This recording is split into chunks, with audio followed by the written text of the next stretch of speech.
Hi everyone, welcome back to my channel. I am Sean. Today I am doing the off-the-shelf tag. I was tagged in this by Maria Andrea, who is a fellow booktuber, so I'll link her video probably down in the description if you want to go check that out. Check out her video. I always encourage that. I have like 10 or so tags saved that I could eventually get around to doing, but I just don't really do them that often. I don't know, I don't really feel like a lot of my answers would be very interesting, especially for a lot of these tags. There's usually 2 or 3 or 4 answers where I just feel it's a very bland answer, like no one's going to care about this whatsoever. But you know, I think tags are probably a pretty popular type of video because it's a way to meet people you've never met before by people who have done the same tag. And some people will want to skip ahead to a certain answer because maybe they think the exact same way, but they've never like quite thought of it in those words before. So they're just instantly like, oh my gosh, I totally see what you're saying. I'm the same way. So I don't know. I think for that reason, tag videos might be pretty popular. But anyway, so a lot of these, you know, I don't really like my answers too much, but oh well, I'll just try to blaze through these. Beginning with question number 1. When you're not filming or reading, what does a normal day in your life look like? I have probably one of the like boringest day-to-day lives of anyone. So, I mean, it sounds like I really don't do a lot, which maybe I don't. And if I was to try to like keep an accounting of what my actual day is like, it would probably be frightening how little I do, because it seems like a lot of the time I don't really start to kick in until later in the day. Like a lot of times around, I don't know what, 8 o'clock or so at night, that's when I kind of may begin working. And this is kind of going to butt into another question, but I may work till about 3 or 4 o'clock in the morning. So that's kind of my sweet spot, about 8 p.m. till about 3 a.m. Everything leading up to that point, if I do any work during those hours at all, may just kind of be my own personal time, or maybe during those hours I am writing. It really depends what I currently have going on, because I'm a very streaky person, so I may be going through a reading phase or a writing phase or an editing phase, or maybe I'm not doing either of those really. Maybe I'm just kind of in a video game phase or anything. I don't know. I could be meeting with my dad at the gym and just doing a couple things in town, like grocery shopping, whatever. I could be working outside, like trimming the sticker bushes. So it really just depends what's going on. If I was to really give an accounting, like minute by minute, what I am doing, it would probably be like, oh my god, I am the laziest person in the world. Like, for instance, right now it's about 2:30. All I've done today is I made breakfast for my mom and myself, a pretty big breakfast I made. I've been on Facebook debating politics a bit. Someone just said something about how I am an enemy of theirs, and like I'm an American enemy of theirs, and they kind of made a threat that way, and so that was just like, whatever. I kind of get in a lot of fights online with people. I can be a little bit provocative online. So there's that. I've been watching a bit of YouTube today. I was watching like a Skyrim GeoGuessr video, and I don't really know too much what else. Oh, I could just look up my YouTube history. Yeah, I was watching a Conure bird sounds video to make the birds chirp. I was watching a video, every Skyrim wife ranked worst to best. 1 hour of Charles Barkley being the funniest man alive. That's pretty much it for YouTube for today. Other than that, I really haven't done anything, and it's 2 o'clock in the afternoon. But what I'll probably be doing after filming this video and editing it and posting it online, which is probably going to take about 2-3 hours, then I think I'm probably going to gear up and begin working again on my book, The Descent of Inanna, because by that time it'll be about 6 o'clock or so. So that'll kind of be about when I usually start working on things a lot of times. Okay, anyway, that was far too long of an answer. I need to be a lot more quick on these answers. So, question number 2. What kind of work do you do, and does it change how you read or what you notice in stories? Okay, so this is very relevant to me. I work at a bookstore, which is like my dream job. So I love that. There's a lot of books and stuff that I've, of course, a lot of authors that I've learned about just by working at the store, seeing a lot of their books come in. But I'm a really slow reader and I'm reading off the 1,000 books to read list. So that's where most of my books are from. So I don't really see much on the shelves that I'm just like, oh, what's this? I'll try reading this. But there's definitely a lot of authors that I'm aware of that are not on the top 1,000 list now, that I've seen a lot of their books, that I am more interested in reading just because I've seen them a lot more. So yeah, there's not really very many I can think of that I've actually picked up because I've worked at the bookstore, but there's definitely a lot of authors that I'm more aware of now than I was before I started working there. Okay, that was a much quicker answer than the first question. So, question number 3. Are you a morning person or a night owl? Okay, so this is the question I kind of touched on. My usual hours, this is actually pretty well set. I usually wake up about 8:30 in the morning and go to bed about 3:30, 4 o'clock in the morning. So yeah, I usually have about 4 to 5 hours sleep every night. That's kind of all I need to function. And then maybe every couple weeks, maybe I'll take like a 20-minute nap. But yeah, the rest of the time, about 4 or 5 hours is about all I'll sleep. And yeah, so it really depends what I'm doing. But, some days I may be kind of writing throughout the day. But other days I may not really do any writing till later toward the evening. Or maybe I won't write at all. But yeah, my sweet spot really is about 8 p.m. till 3 a.m. That's kind of when I'm locked in and I'm just like fully in Sean mode. Everything until then is kind of, just regular life stuff. But toward the evening, that's when it's like, okay, everything else is done. I could just do what I want to do, even though I really do what I want to do all the other hours of the day. I kind of feel that everything until that point is more just basic human function stuff. So just trying to like get in a right mental health state of mind, trying to get food, trying to whatever, get energy, whatever.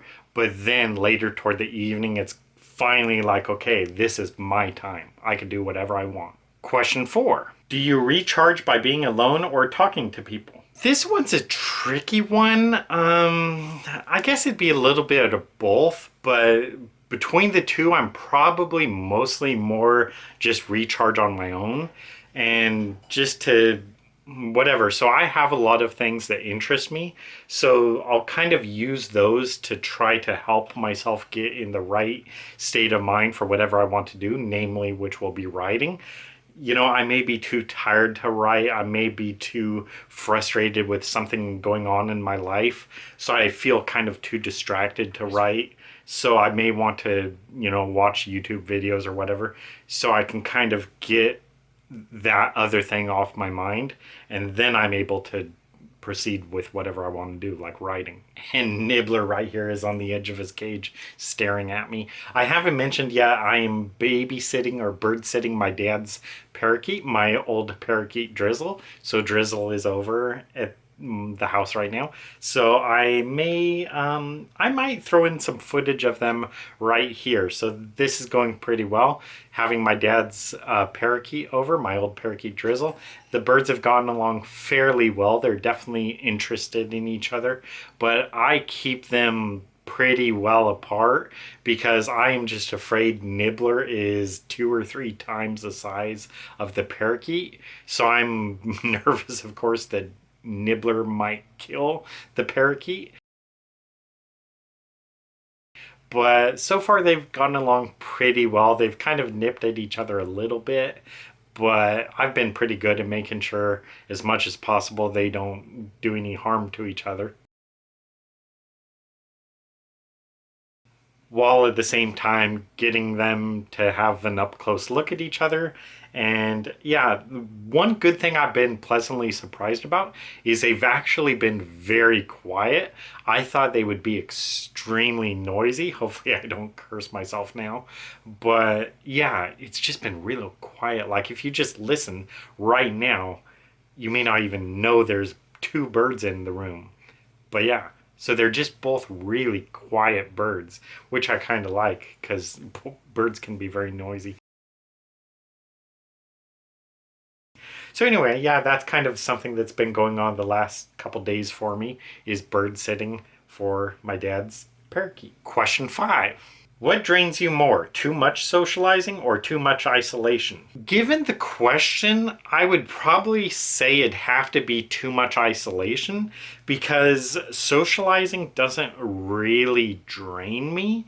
But at the same time, it's not something I really too much seek out. I'm very much an introvert, I think it's called, where I'm pretty much good on my own. But at the same time, I don't want to say I like being around people because I don't really. I don't really like a lot of people. But there's definitely times where it's like, okay, I have cabin fever. I've been alone for 2 days. I want to go in town and just do something to see someone, even if I don't talk to them, just to see other people. And maybe it's just like walking through Walmart to get a couple groceries or something. And that'll kind of give me that little boost of socializing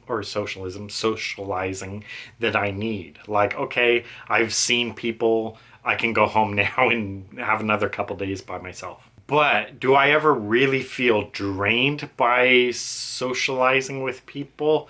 No. Like if I go, whatever, if I go on a trip somewhere or if I go to a hockey game or anything, I don't feel like, oh, I'm beat from that. I'm exhausted. That took too much energy being around people. I don't feel that at all. It doesn't really bother me at all. So, if anything, that only helps recharge me. It gives me a mental break from being alone. So, I like that. Question 6. What's something that you enjoy that has nothing to do with reading? Ooh, so I mean, I've already said I like to watch YouTube. I also like to play video games. I like to go to hockey games. I like to travel, kind of. Probably my two favorite places in the world or in the US are Las Vegas and Washington, D.C. I just love those cities a lot. I've been to Vegas, I think, 4 times, and Washington, D.C. twice, and I just really like those cities. I used to like going to movies, but there's been no movies whatsoever worth going to in the last 5 years or more. I really don't have any other social activities or anything beyond that. I go to the gym a bit. I wouldn't really say that's so much for fun though. So really just for fun, for things I like to do besides reading, it'd probably just be stuff like playing video games, pretty much just single player games, and hanging out with my bird who is still right there just staring at me at the end of the cage. Hi, Nibbler. Thank you, baby. Okay, anyway, good enough, or else I'd be talking way too much. Question 7. Do you like planning things ahead of time or figuring things out as you go? Again, this one's tricky. I am not really too much of a plan well ahead. Blah. I am not much of a plan well ahead of time person, but I am probably more like a plan the previous day kind of person, just to get things on the same page. Like, hey, do you want to meet tomorrow at 5 o'clock or whatever? That's kind of about the plans I would make. I don't want to make them weeks or months into the future or whatever. But that's kind of more like, meeting someone for dinner, that's like plan that like the day before or whatever. But in terms of more minor tasks, like just for myself, I would probably say I kind of make that up as I go. I don't really plan like, okay, at 10 o'clock I'm going to read, and at 12 o'clock I'm going to write, and at 2 o'clock I'll have time to myself, and at 4 o'clock I'll make this dinner.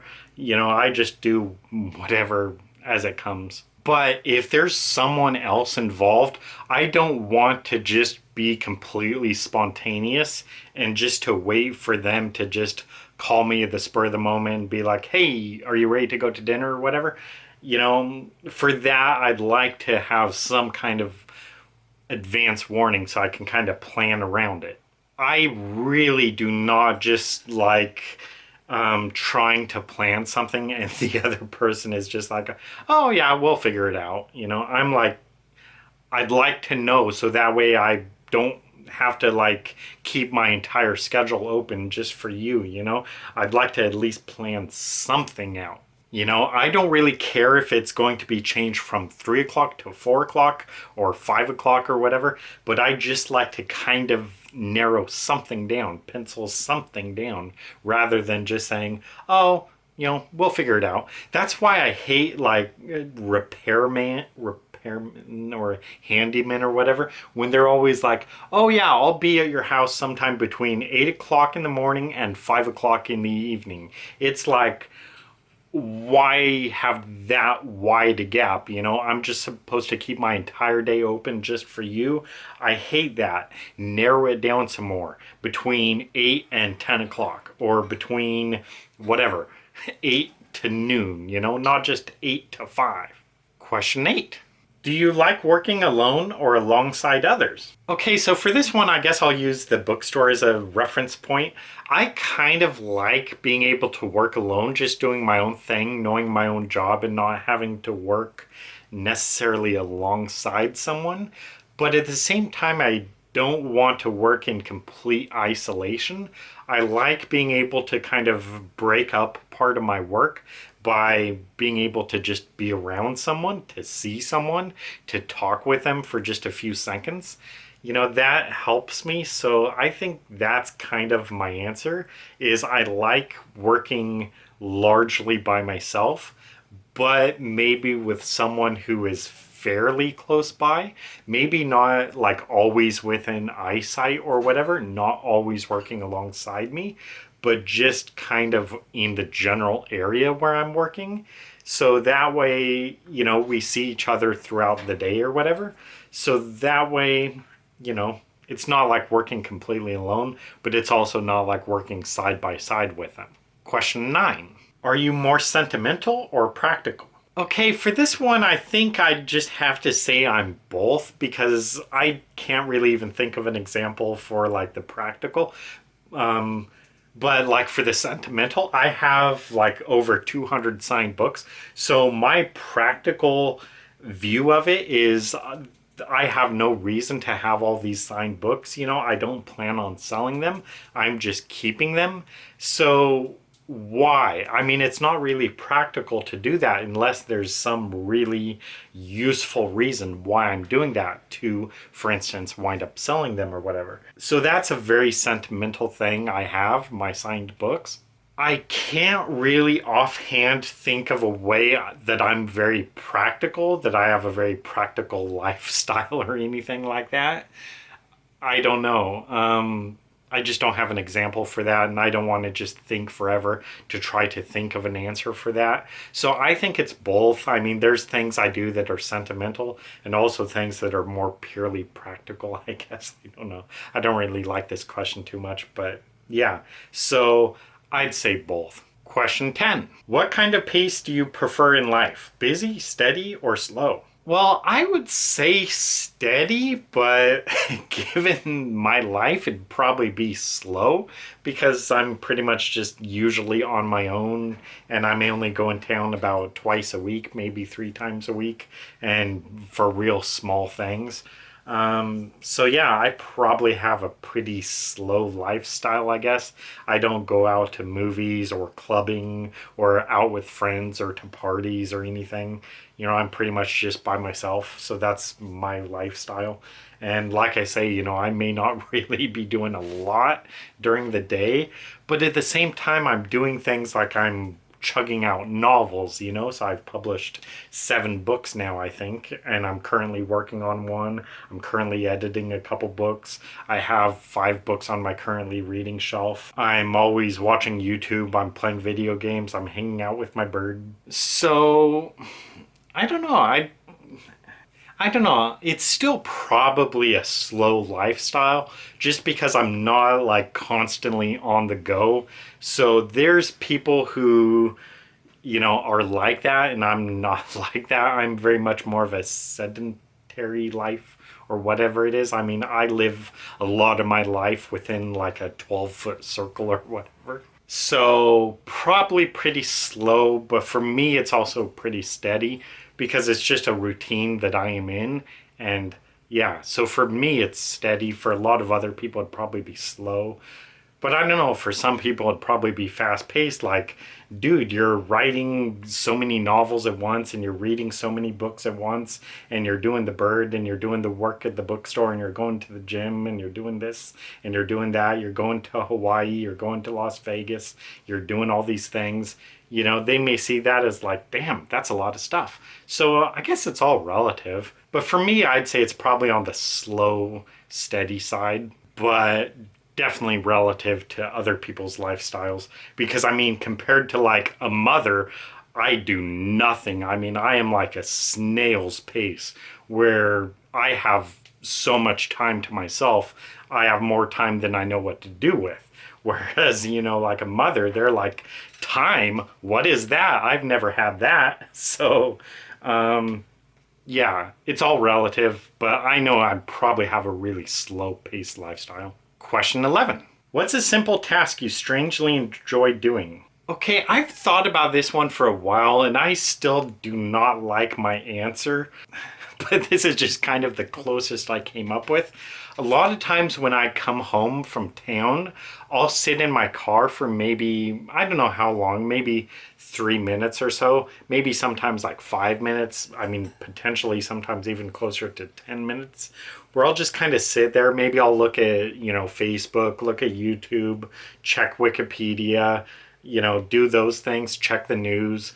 And I think it's kind of like getting a lot of the stuff I would want to do once I get home, getting those kind of out of the way so that when I finally go back to the house, it's kind of like I've checked YouTube, I've checked Wikipedia, I've checked the news, I've checked, this and that. So there's kind of that brief moment between returning home, sitting in the car, and going back into the house where, I kind of mentally put aside whatever I did in town and do all the tasks that I want to like check, check my phone, see if I've gotten any texts, check YouTube, check Facebook, check the news, and then go to that into the house. And then it's kind of like, okay, I've done pretty much a lot of the stuff I do for sort of like the return home checklist. If that makes sense. I don't know. So yeah, I don't know if that's a good answer. I don't really like that answer, but that's something I kind of strangely enjoy doing, just sitting in the car for a couple minutes, sort of gathering myself. Question 12. Are you naturally early, on time, or for really serious appointments, I'm probably fashionably early, like 10 minutes or so. For more spontaneous meetings or whatever, like just meeting my dad to go to dinner or whatever, I am probably like arrive 1 or 2 minutes early, and my dad is like, he arrives precisely on time or maybe like 30 seconds early. So a lot of times how it will work out is we both live usually like 15 to 20 minutes from our meeting point or whatever. So it takes us 15 or 20 minutes each to get there. And usually I will arrive, and by the time I get out of my car and like reach the door of the building or whatever, my dad will pull up. So I mean, our timing is pretty precise. So I am about 2 minutes early, and my dad is about 45 seconds early. Basically, if you say to me at 4 o'clock, I'll be there within 1 or 2 minutes of 4 o'clock, and almost always will be early. If I'm ever late, it's probably just by about 1 minute, if that. Question 13. What motivates you more, curiosity or responsibility? This one, I didn't really like this question, so I guess my answer would be curiosity. I mean, I'm just kind of very much more, I don't know, internal focused or whatever. I don't know. I don't have very many external forces pushing me to do anything in terms of responsibility. Like I kind of alluded to the thing like with, people with kids or whatever, where that's where you have a lot of burdens on you where you need to be very responsible.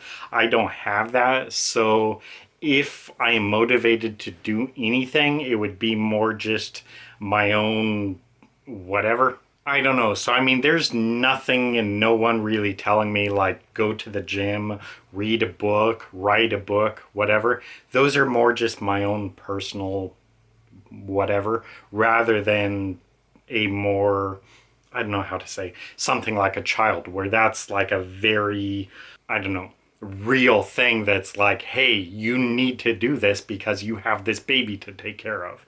So, yeah, so I would say I'm not really a very responsible person. I don't have very many responsibilities or whatever. So, yeah, between the two, I'd definitely say curiosity, whatever that is. Question 14. What do you tend to overthink? What helps you feel grounded? Again, so many of these questions I don't really like too much, but I guess for overthinking, it would probably be social interactions. I'm not good at them. I don't understand small talk. I don't get that. Like just sitting down with someone and just being like, oh, how's it going? What are you doing? Because like when someone asks me, what am I doing? Like, okay, I'm working on a novel. Like, do I just say I'm working on a novel or do I explain the current problems I'm having with the plot? So I struggle with social interactions that way where I just don't get that. So a lot of people it feels like a lot of people understand there's some kind of like hidden code for small talk conversations. I do not get that. So I can understand, like, I can have deep conversations about ranking presidents or whatever, talking about world history, talking about novels, talking about books. But if I just sit down with someone, or if I'm in the same room as someone, like a stranger, I don't know how to converse with them and just be like, what do you do? How do you strike up a conversation? Like, do you just go up to them or like, hey, what do you think of President James K. Polk? That's what I would do, but it's like, I know that's not how small talk conversations go. So I just don't get that. If I'm ever like forced to interact with someone, I'm not good at that. I don't know what to say. I don't know what the appropriate thing to say is. And a lot of times when they say something, I may not respond in the correct way because my brain is still trying to find the right answer to that thing. So I'll be thinking about it, and then usually like an hour later, I'll realize like, oh, I should have said this instead.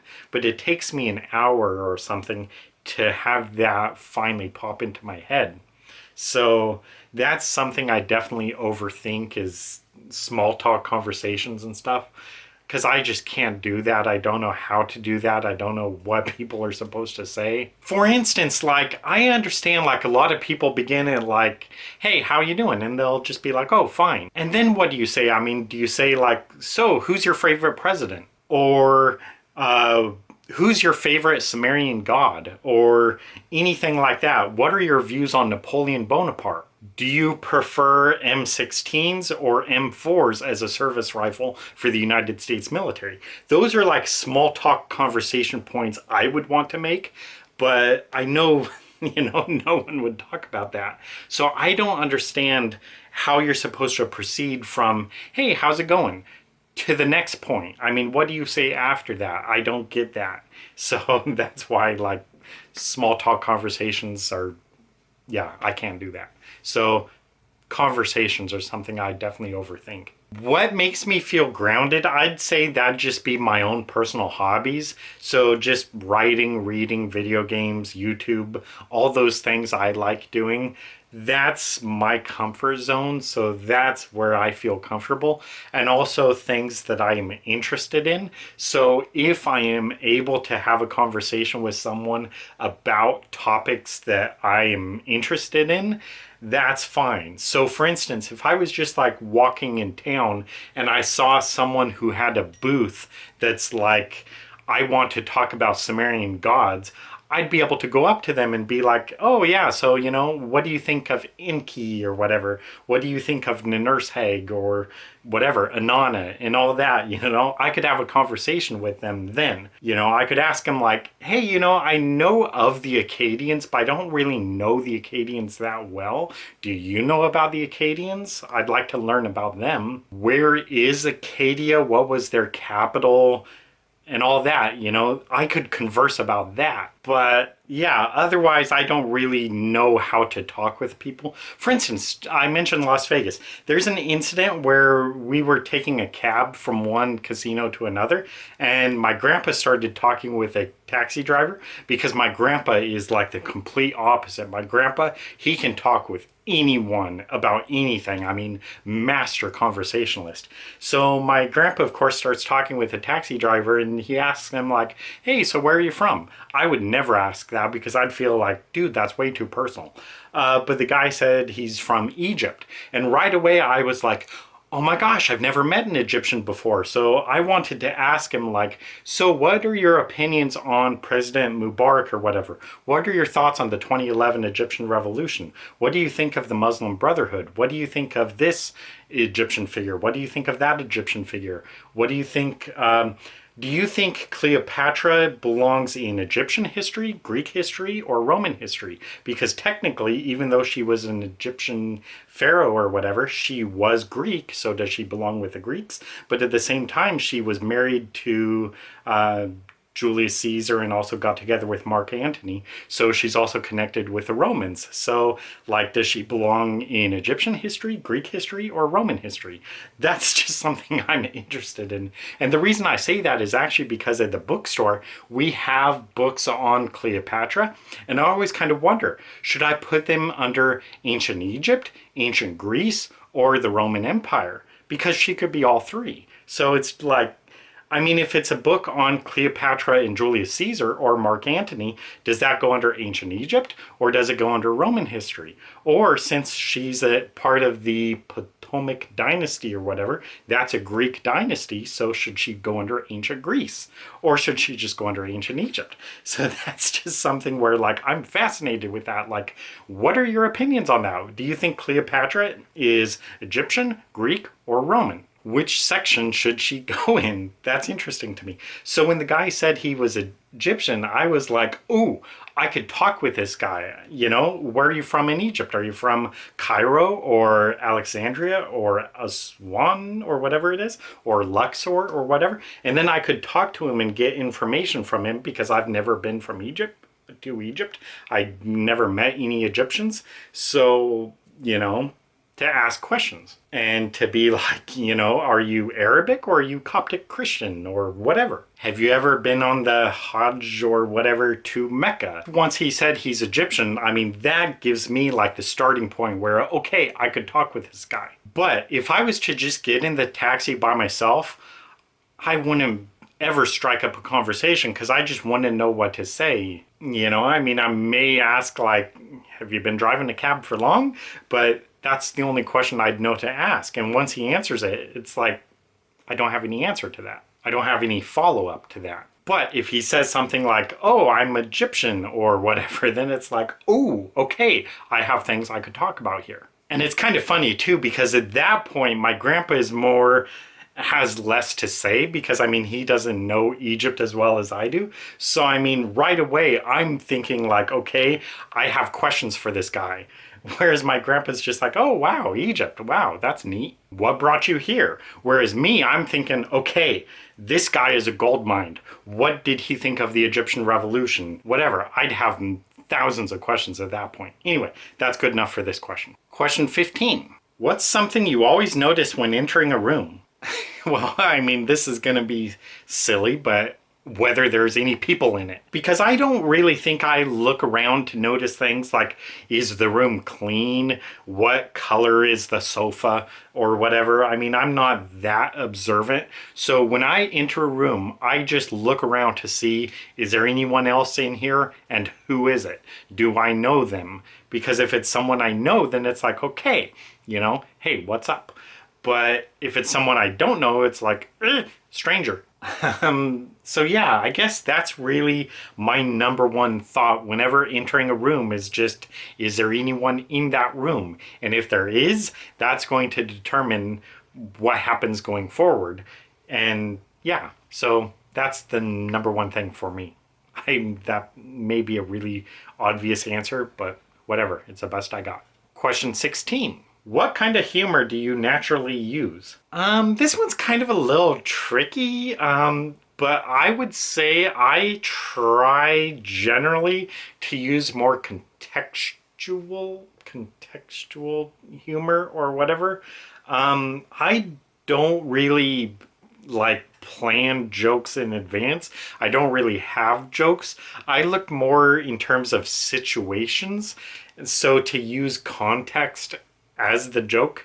I don't really want to say sardonic exactly because that's more a trait that I give my character Trevor Knight, whereas I'm not sure if I'm really a sardonic person myself, so I don't want to answer that way. I guess for in terms of humor, I have a lot of self-deprecating humor because I kind of feel that if I can make fun of myself, then it doesn't really bother me too much if someone else says something sort of insulting to me, because it's like, yeah, I've already insulted myself, so it's like, it's not going to bother me. So, for instance, if I use a word wrong or whatever, or if I mispronounce something, I know that I have some of the worst pronunciation in the world. I'm very open about that. So I don't care if people are like, oh, you used a non-existent word, or you used the wrong tense of the word or whatever. It's like, yeah, I'm famously bad at pronunciation.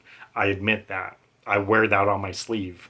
But yeah, I don't know. I don't really know too much what to say about this answer, but I think overall for humor, I don't know. I think kind of just lightheartedness, not taking things too seriously, and trying to find humor in little things, and also trying to find humor in the situation. So to use context as humor. I don't know if that makes sense. Yeah, I better not try giving a more thorough answer to this because I'll just go off and say a lot of stuff about nothing. So, yeah, not a very good answer. I'm sorry. Question 17. Do you usually multitask or single task? Okay, for this one, I think I single task, but if I do multitask, they're all generally associated with one task. So for instance, I mentioned making breakfast earlier. There's a lot of things going on, cooking the potatoes, like peeling the potatoes and getting the bacon out to defrost or whatever, and getting this air fryer ready for the sausage, doing the eggs, doing the toast. There's a lot of multitasking there, but it's all for one thing. It's all to make breakfast. So I'm not making breakfast while trying to vacuum, while trying to do the dishes, while doing the laundry, while sweeping the floor. It's all associated with one task, which is making breakfast. Same thing with writing. I may be doing a lot of research and whatever, outlining and all that stuff, but it's all geared to one overall task, which is writing. Same thing with reading. I may have 5 books I'm currently reading, but that's all one task, reading. So I'm pretty good, I think, at sorting those sort of things to be very efficient, to know like, okay, I need to do this first, this second, this third, this fourth. And I could do that. And yeah, but they're all related to one task. I'm not doing multiple tasks at once, really. That's at least the way I view it. Because I mean, for making breakfast, the task isn't just like, oh, peel potatoes. The task is make breakfast. That's one task. So even though it may require a bunch of multitasking, it's to do one thing primarily. So, yeah, I think I generally would be much more single task person. And if there's multiple things I need to do, it's all to serve one main task. So, yeah. Getting close to the end here. Question 18. What's your default reaction to free time? Plan or relax? Oh, this is hard because so much of my life is free time.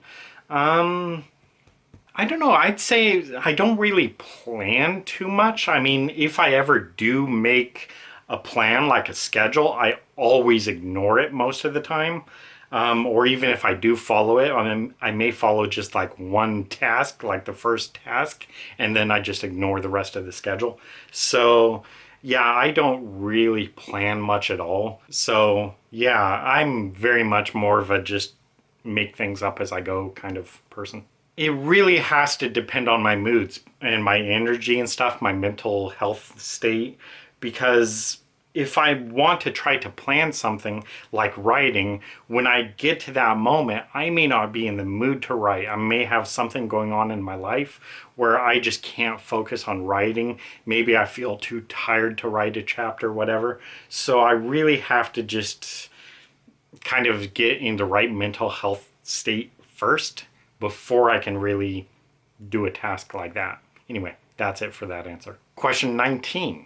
Are you comfortable with silence around other people? Okay, this one I thought was kind of a weird question, but then when I really thought about it, yes, I am definitely comfortable with silence around people. Because one thing I've noticed a lot of times is like if I'm driving with someone, like in the passenger seat or whatever, I will be fine being completely silent for the entire drive, whether it's like 20 minutes or whatever. If it's more than that, usually it's about, a 10-15 minute drive or whatever, but I may not say a word during that drive because I'm just kind of using that time to myself to think of things.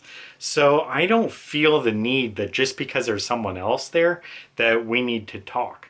So I would kind of be more of the opinion that unless there's actually something to talk about, in which case I'd prefer it to be something I'm interested in rather than something the other person wants to talk about. I'd rather just, leave me alone, I'm thinking.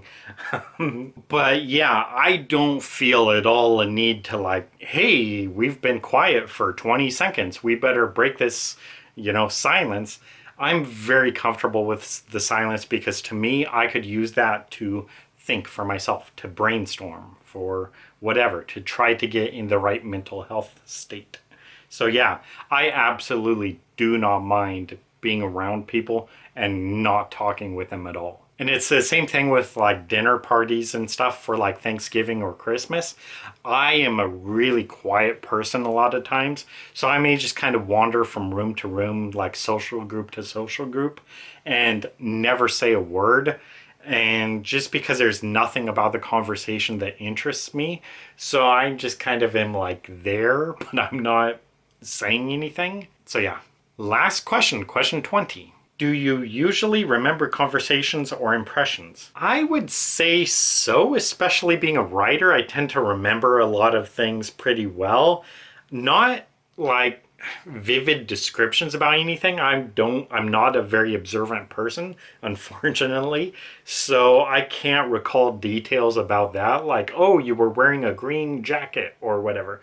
I don't know those things. But for a lot of conversations, I may remember those very well. And a lot of conversations, of course, stick with me for a very long time, some of them. What I tend to remember are like the places those conversations took place in.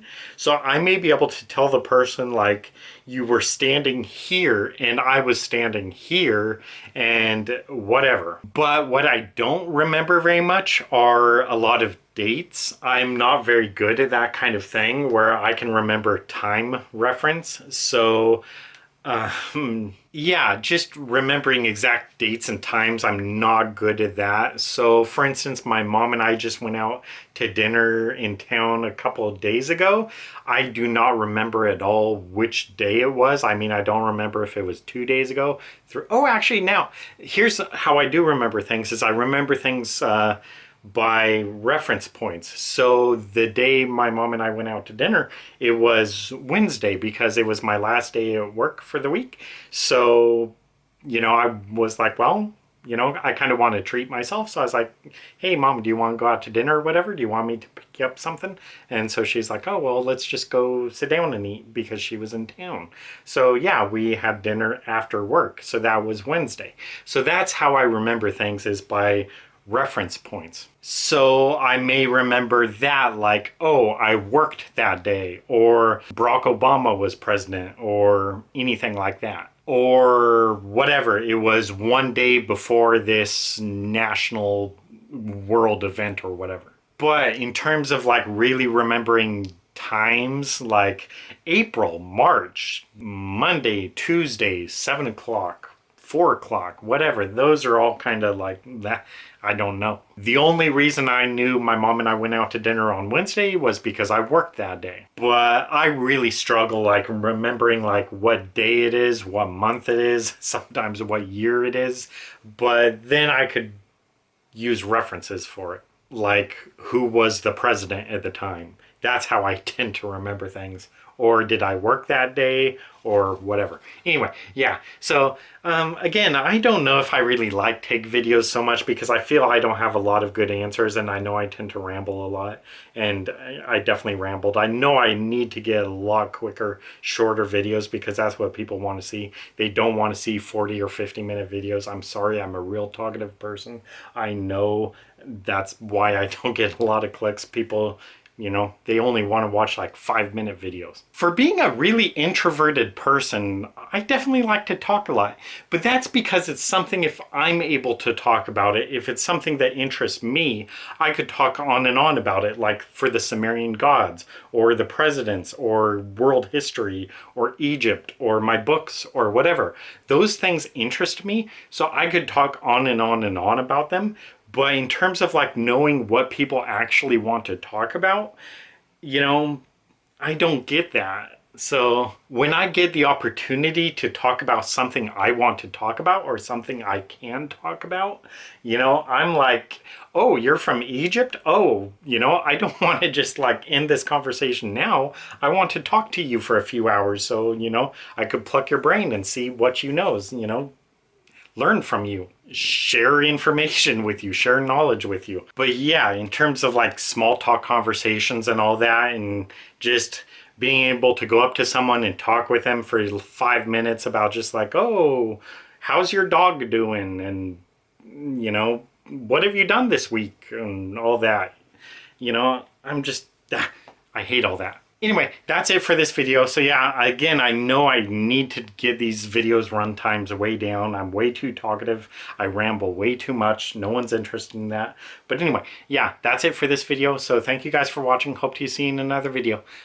Bye. 2, 3, 4.